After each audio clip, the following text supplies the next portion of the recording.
এই শপটা হচ্ছে গরুর মাংসের হালাল শপ, মানে মুসলিমদের জন্য এটা হালাল একটা শপ। অনলাইনে গরুর মাংস কিনতে পাওয়া যায়, তবে হচ্ছে মনে হলো যে টাটকা টাটকা গরুর মাংস খাবো, তো 20 কিলোমিটার বাইক রাইড করে গিয়েছিলাম এই হালাল মাংসের শপটায়। আসসালামু আলাইকুম। ইনি একজন মুসলিম চাইনিজ মহিলা, আর এটা হচ্ছে ওনারই শপ। বিদেশে যখন মুসলিম কাউকে দেখি তখন ভেতর থেকে একটা শান্তি অনুভব হয়। 要牛肉？牛肉啊，多少钱一斤牛肉39。 ？39。 তো ওনাকে জিজ্ঞাসা করা হয়েছিল যে জিন কত করে, মানে হাফ কেজির দাম কত, তো 40 RMB বলেছিল।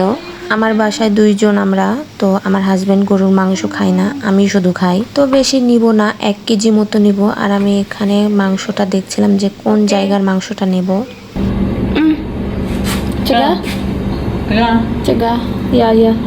আমি চাইনিজ বলতেও পারি না, বুঝতেও পারি না, তবে কিছু কিছু ওয়ার্ড এখন বুঝি হালকা পাতলা, আর কিছু কিছু ওয়ার্ড বলতেও পারি।要1公斤。1公斤。好。 তো আমার বর ওনাকে বলছিল যে 1 কেজি মতো দিতে, তো উনি কাটা শুরু করেছে। মাংস কিন্তু একেবারে টাটকা ছিল। আর এখানে মেয়ে মানুষ মাংস বিক্রি করছে, অবাক লাগছে তাই না? আমাদের দেশের ছেলে মানুষ গরুর মাংস বিক্রি করে। বিদেশে এসে দেখছি যে কোনো কাজই ছোট না, মানে ছেলে মেয়ে উভয় একই কাজই করতে পারে। মাংসটা কাটার পরে ওয়েট মেশিনে ওয়েটটা নেওয়া হচ্ছিল যে মাংসটা কতটুকু হয়েছে।哎，这个。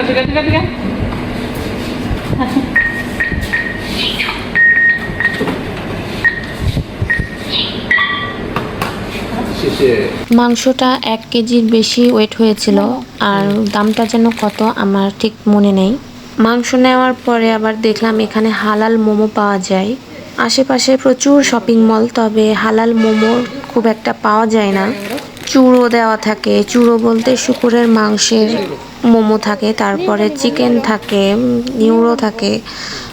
এগুলো হচ্ছে হালাল হয় না।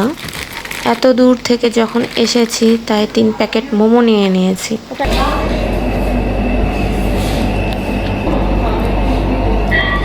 এগুলো কি?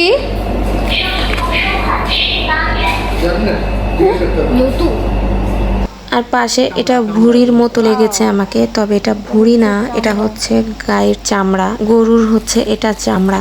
তারপরে এখানে অনেক কিছুই ছিল, মানে হালাল, হাঁস, মুরগির মাংস।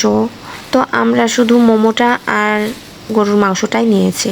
শেষে